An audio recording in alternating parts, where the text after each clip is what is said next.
Assalamualaikum warahmatullahi wabarakatuh. Kami mahasiswi dari kelas B semester 6 program studi ekonomi syariah Stai Aulia Orosidin Tembilahan guna memenuhi tugas mata kuliah komunikasi bisnis dengan dosen pengampu.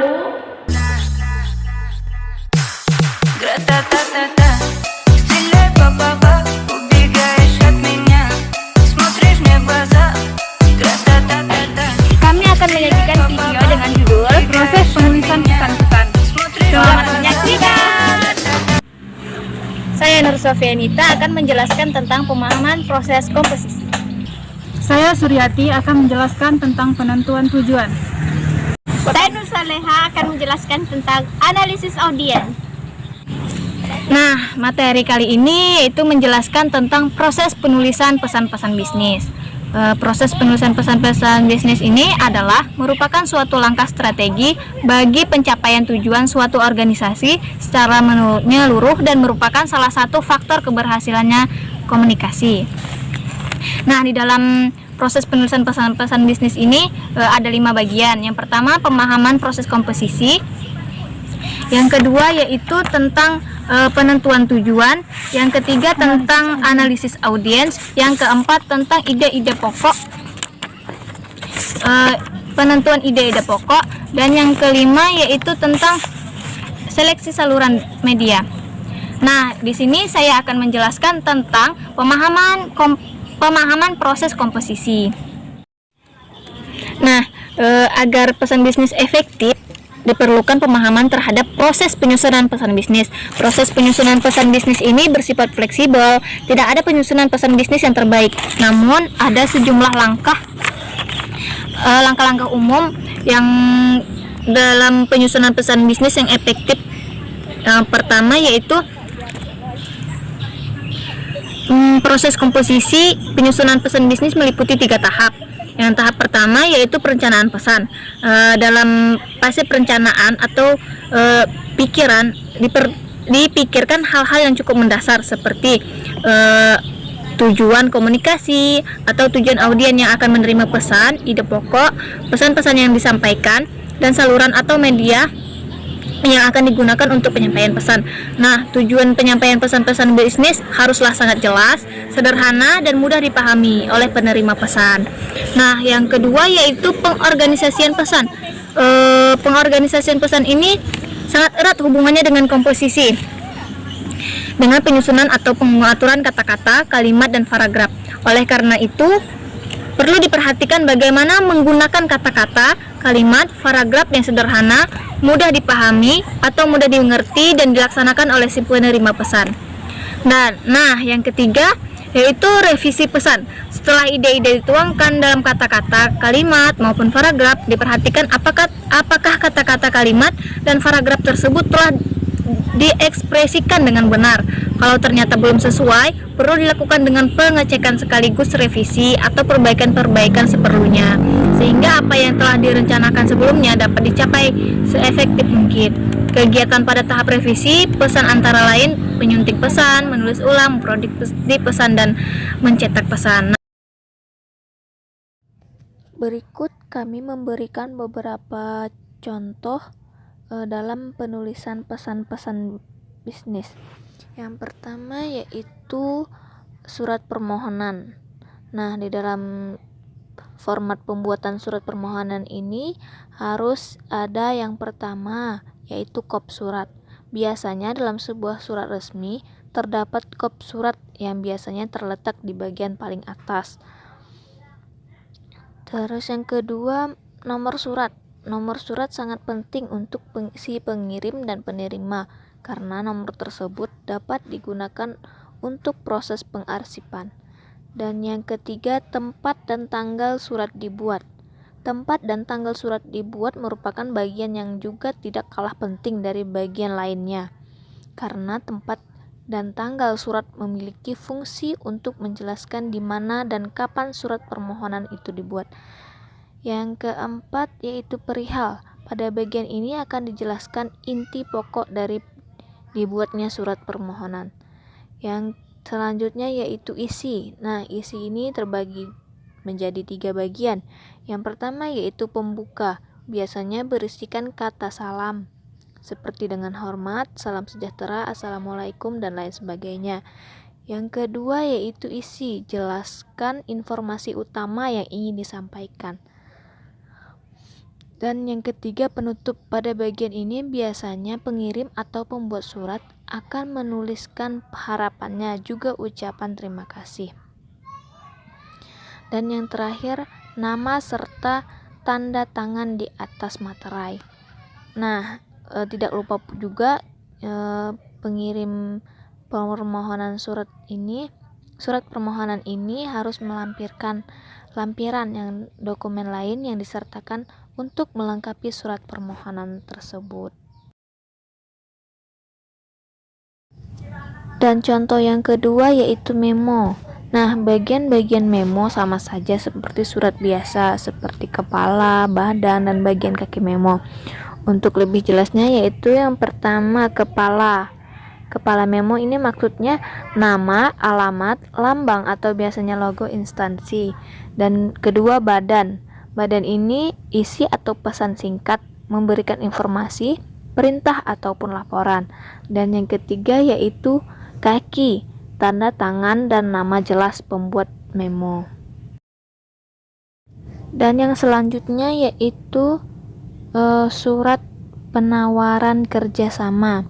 Nah, di dalam surat penawaran ini yang perlu diperhatikan yaitu yang pertama kop surat, terus yang kedua tempat dan tanggal, yang ketiga perihal, yang keempat lampiran, jika ada kita sebutkan berapa lampirannya, yang kelima pembuka surat, yang keenam isi surat yang terdiri dari nama perusahaan, jenis usaha, jenis produk, dan tujuan kerjasama. Yang selanjutnya penutup surat, dan yang terakhir nama dan tanda tangan. Nah, untuk contoh yang terakhir yaitu surat perjanjian kerjasama. Di dalam surat perjanjian kerjasama ini harus ada yang pertama yaitu pada bagian awal harus menjelaskan tanggal jelas kapan surat perjanjian tersebut dibuat. Kemudian lanjutkan dengan kalimat pembuka yang di dalamnya menjelaskan tentang bentuk kerjasama apa yang ingin dilakukan beserta nama dari pihak yang ingin diajak untuk bekerja sama. Kemudian jelaskan apa yang menjadi tugas dari seluruh pihak yang terlibat agar proses kerjasama bisa berlangsung dengan lancar dan baik. Jelaskan juga bagaimana sistem pembagian keuntungan atau pembayaran yang akan didapatkan oleh kedua belah pihak untuk mencegah terjadinya salah paham. Selanjutnya, seluruh pihak harus menuliskan tanda tangan di atas materai sebagai salah satu bukti yang sah dan mengikat oleh seluruh pihak yang terlibat. Demikianlah contoh dari proses penulisan pesan-pesan bisnis beserta komposisi apa yang terdapat di dalam contoh tersebut. Baiklah, pada kesempatan kali ini saya akan menjelaskan tentang penentuan tujuan. Pesan bisnis dalam menciptakan nilai tambah bagi perusahaan, pesan-pesan yang disampaikan kepada pihak lain hendaknya mampu menjaga dan meningkatkan citra perusahaan.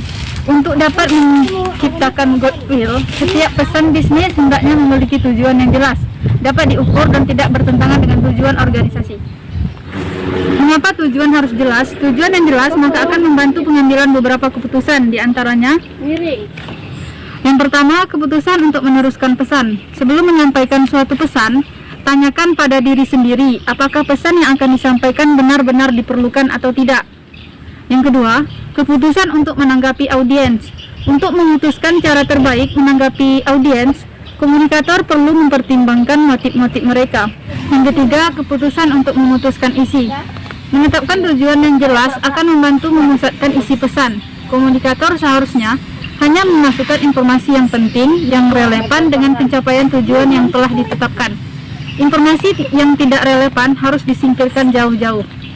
Yang keempat, keputusan untuk menetapkan saluran atau media. Penentuan saluran atau media yang akan digunakan untuk menyampaikan suatu pesan sangat tergantung pada tujuan yang dikehendaki. Saluran komunikasi yang akan digunakan dapat berupa lisan atau tulisan. Yang kedua, tujuan komunikasi bisnis. Ada 3 tujuan umum komunikasi bisnis. Yang pertama, memberikan informasi. Tujuan pertama dalam komunikasi bisnis adalah memberikan informasi yang berkaitan dengan dunia bisnis kepada pihak lain. Yang kedua, membujuk atau persuasi. Tujuan kedua komunikasi bisnis adalah memberikan persuasi kepada pihak lain agar apa yang disampaikan dapat dipahami dengan baik dan benar. Yang ketiga, melakukan kerjasama atau kolaborasi. Melalui jalinan komunikasi bisnis tersebut, seseorang dapat dengan mudah melakukan kerjasama bisnis, baik dengan perusahaan domestik maupun perusahaan asing. Dan yang ketiga, cara menguji tujuan.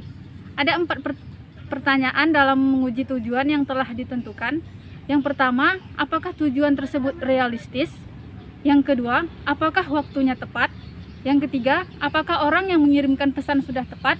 Dan yang terakhir, apakah tujuannya dapat diterima oleh perusahaan? Yang ketiga ada analisis audiens. Setelah kita menentukan tujuan, langkah selanjutnya adalah melakukan analisis audiens, di mana sasaran atau target utama dalam komunikasi tentulah audiens atau penerima. Audiens dalam studi komunikasi bisa berupa individu ataupun organisasi. Setidaknya terdapat 7 langkah untuk memahami audiens. Yang pertama, cara mengembangkan profil audiens. Analisis audiens yang sudah dikenal biasanya relatif lebih mudah dilakukan tanpa harus melalui penelitian yang rumit. Demikian juga reaksi atau pesan yang dikirim kepada orang yang sudah dikenal umumnya bisa diperkirakan. Yang kedua ada mengenali penerima primer. Apabila penerima terdiri dari beberapa orang, perlu dikenali orang-orang terpenting yang berpengaruh atau bertindak sebagai pengambil keputusan. Biasanya orang yang berkedudukan tinggi bertindak sebagai pengambil keputusan. Yang ketiga, menetapkan jumlah dan komposisi audiens. Jumlah penerima juga mempengaruhi pesan bisnis. Menulis pesan bisnis yang ditujukan hanya kepada orang akan berbeda dengan pesan yang ditujukan kepada banyak orang. Gaya penulisan, format, dan bahasa pesan bisnis yang ditujukan kepada orang banyak cenderung lebih formal. Yang keempat, mengukur tingkat pemahaman audiens. Apabila penerima memiliki latar belakang yang sama dengan pengirim, maka pada umumnya mereka dianggap memiliki pemahaman yang relatif sama terhadap suatu pesan. Dalam keadaan demikian, pengirim tidak perlu melakukan usaha-usaha tertentu untuk memberikan pemahaman kepada penerima. Yang kelima, memperkirakan reaksi penerima. Cara mengorganisasikan pesan sangat tergantung pada reaksi yang diperkirakan akan dilakukan oleh penerima. Untuk menghindari kritik dan perdebatan, pesan bisnis sebaiknya dilengkapi dengan argumentasi yang didukung dengan bukti-bukti yang cukup dan penjelasan yang memadai. Nah, yang keenam, memenuhi kebutuhan informasi audiens. Pesan yang baik akan mampu memenuhi semua pertanyaan penerima. Memenuhi kebutuhan informasi penerima merupakan salah satu kunci sukses agar pesan bisnis mampu memenuhi kebutuhan informasi audiens. Setidaknya ada 5 dalam memenuhi kebutuhan informasi audiens. Yang pertama, temukan apa yang ingin diketahui audiens. Yang kedua, antisipasi pertanyaan yang tidak diungkapkan. Yang ketiga, berikan semua informasi yang diperlukan oleh audiens. Yang keempat, pastikan bahwa informasi yang diberikan akurat. Dan yang kelima, tekankan gagasan yang paling menarik bagi audiens.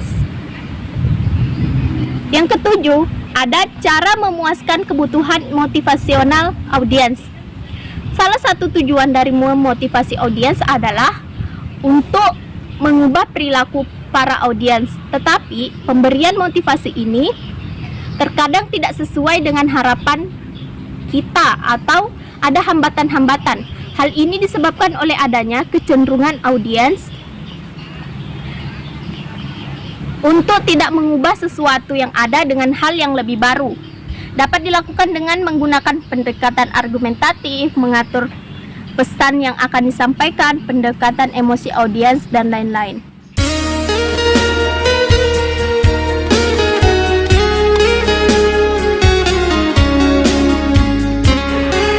Halo guys, kita lagi di pasar.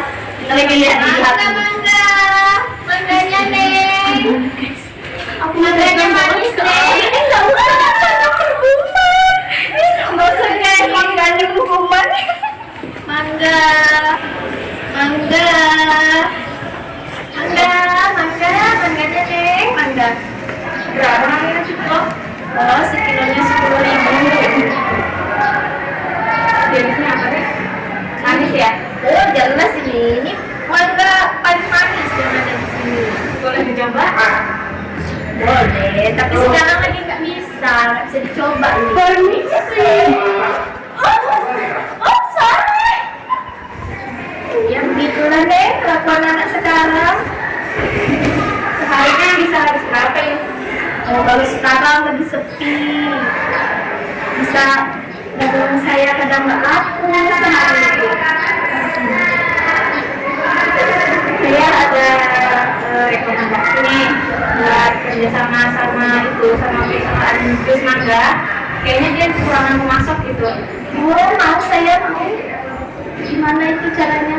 Ya enggak, saya ajarin gimana cara kerjasama dengan perusahaan. Oh, mau saya nih.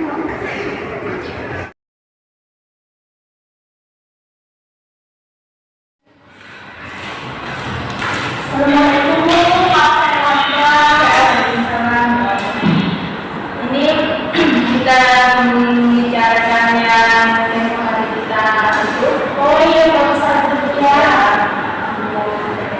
Karena gimana itu cara pembuatan proposalnya? Saya paham saja, cuma oke. Bagaimana pembicaraan?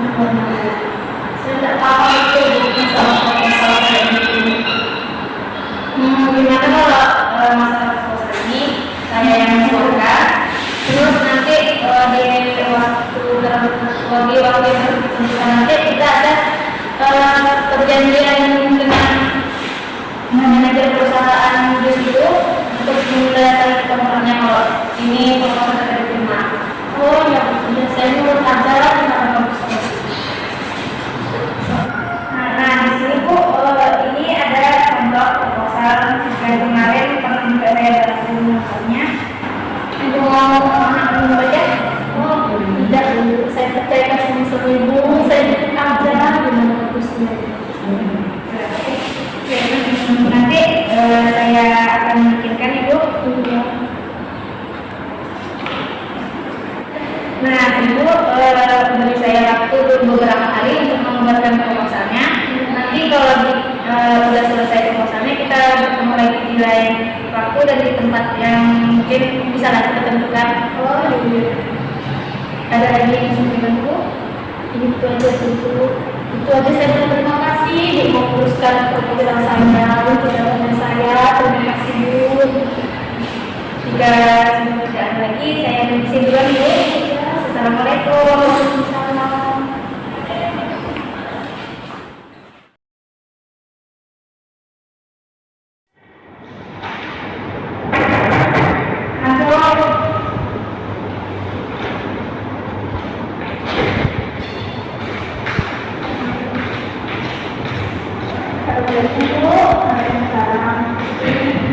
Ini proposal yang kita bicarakan tempoh hari sudah siap ya kan? Bagaimana hari ini kita langsung menuju ke perusahaan yang itu. Oh iya, saya juga ada proposal belum saya ini. Nah terlebih dulu Ibu kita tangan dulu ya. Nah di sini kita tangan dulu ya.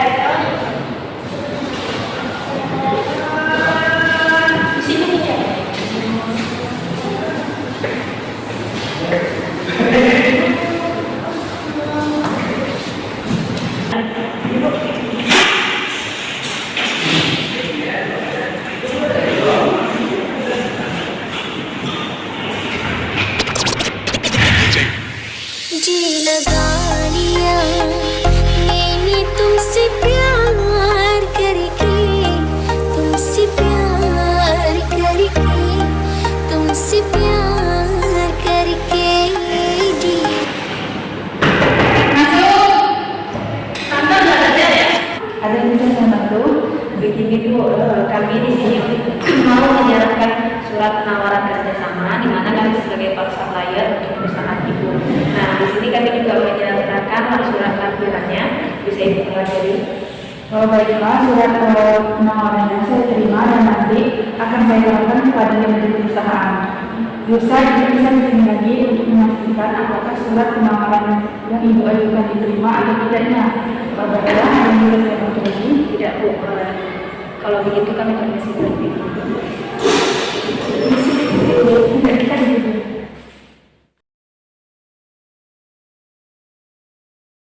Ada yang bisa saya bantu? Maaf Bu, begini kedatangan kami di sini untuk menanyakan perihal surat penawaran kerjasama tempo hari. Apakah kami bisa menerima hasilnya? Perihal surat penawaran untuk menjadi supplier perusahaan ini diterima oleh manajer Bu. Nah, berhubung manajer perusahaan tidak ada di tempat untuk 2 minggu ke depan, beliau menitipkan surat perjanjian kerjasama kepada saya. Ini surat perjanjian kerjasamanya, bisa ibu baca dulu.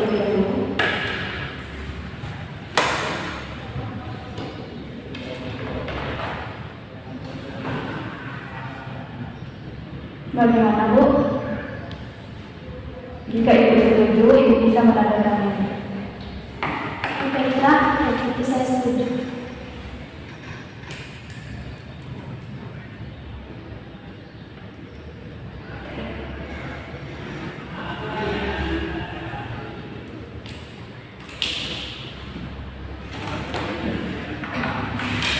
Baiklah, selamat bergabung di perusahaan.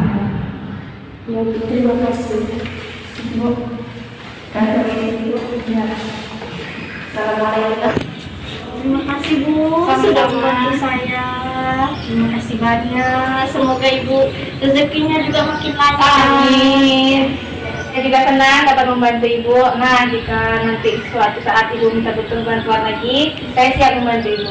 Oh iya, terima kasih Bu. Baik Bu, saya antarkan pulang. Ayo. Demikian video dari kelompok kami. Mohon maaf atas segala kekurangan. Jangan lupa tetap patuhi protokol kesehatan dan juga like, comment, and subscribe. Sekian.